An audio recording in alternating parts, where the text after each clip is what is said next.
Good day, collective. It's your girl, Saudi Rose, coming to you with today's word. Happy New Year. It's our first word. This message is so, straightforward to the point. And it's about being honest, it's about being truthful.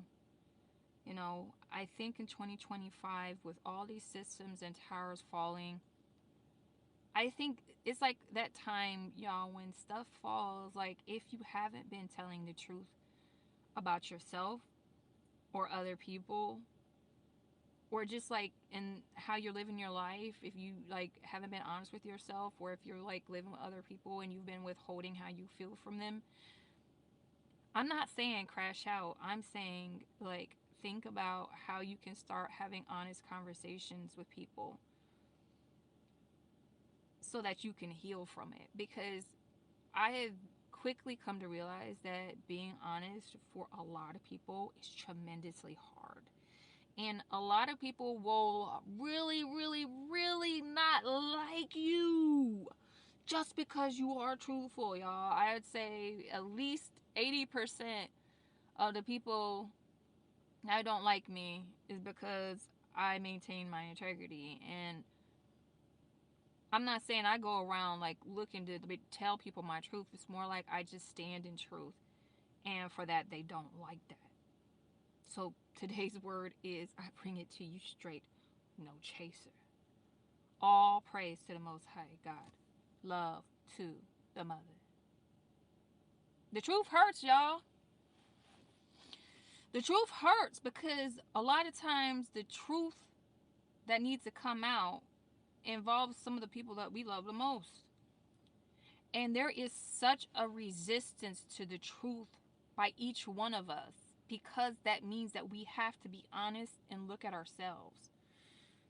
And a lot of time when we have that reflection, or when we, seeing things clearly, that'll force us to really do the hard work and heal. And healing feels like getting ran over a lot of times, especially when you're having to release people, places, and things and circumstances in your life that you don't want to release.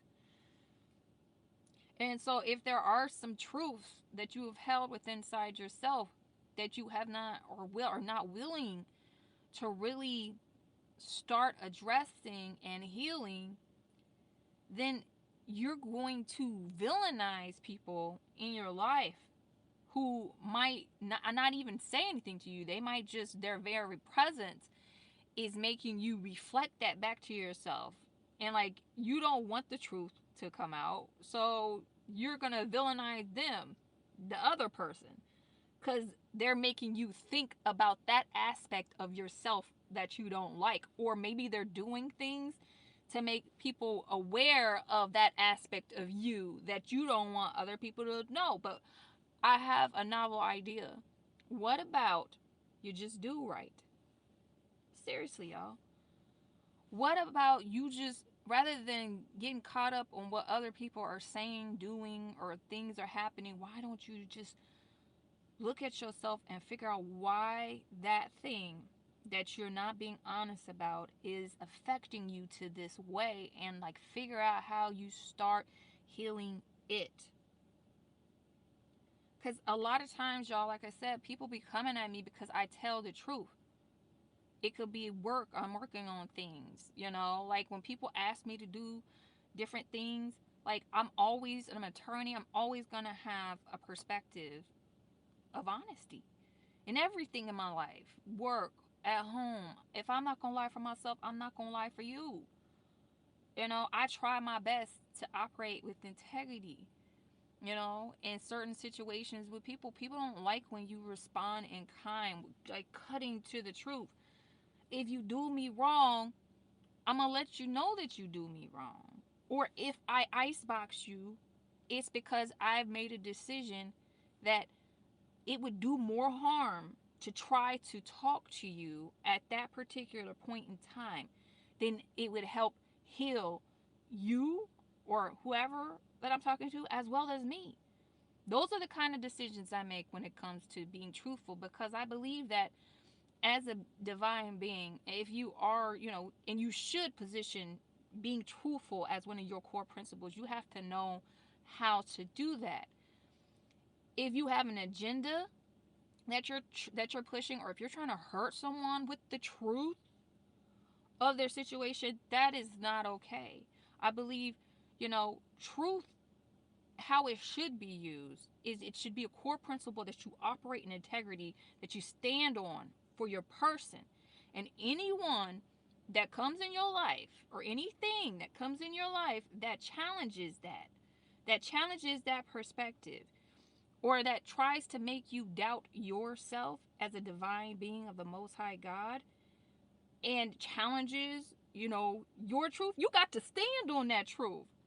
You can't let people convince you that you should believe their truth over what your truth has told yourself. You can't do that. You got to stand on the boundaries, but you got to be prepared for people to wig out on you. Real talk. People hate when you stand on those truths. They hate when you stand in your honesty. They hate when they cannot challenge you, when they cannot, try to catch you up in a lie. And I say all of this just to say that I found that I needed to be the bravest and have the most courage when I have chosen to stand in my truth.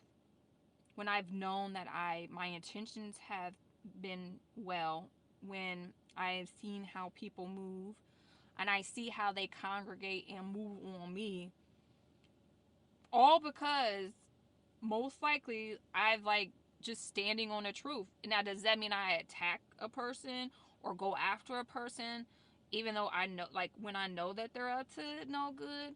I use discernment about whether or not I do that kind of stuff, y'all. Because I believe that everyone is on their own journey learning their own lessons, and I believe karma is real. The law of cause and effect is real. I usually will, if I'm standing on truth and I got people coming at me, of course I'm going to defend myself. The only defense I need is the truth. I can stand on that, and it doesn't matter how many people believe the lie. What matters is how we process it, what we believe. And so I could have a whole village turn against me. And if I believe, because I have stuck to the truth and I have meant well and I have done people right, and I can stand on that with my roots, everybody can turn against me and I will still have my truth. Now, that doesn't mean that I won't be open to hearing what people have to say and seeing how it relates and resonates with me. And maybe that my perspective needs some adjustment. Because even though we stand in our truth, we still understand that life is fluid and that we are constantly evolving and growing and that we're all healing from it. But to really heal, we have to be truthful, y'all. There's so much stuff in our families that lingers, generational curses, bad karma lingers on our bloodline because we refuse to be honest and truthful about unhealthy habits, unhealthy patterns, unhealthy trends that are happening within our families. We have to be truthful so that we can heal for the future generations. And it's so uncomfortable. It's so awkward. You might end up alone at the end of an exercise like this. But in order to bring in what we deserve, including our children and our grandchildren, we have to do the hard work. And if there are any younger people watching this, you can be the trailblazer. If you see toxic habits happening in your family, speak up. But always speak up with kindness. Cut through the fluff. Don't beat around the bush. Don't argue with people going back and forth about this or that, including facts that don't matter. Get to the point. What's the issue? And what would you like to see happen differently? And try to talk to people and work with them. And if they don't, if you don't have a meeting of the minds or agree that you can disagree but respect and love each other and you need space, then give yourself that space. I hope that this message is helpful and that it resonates. But being a truth warrior is real, real hard work. I love y'all.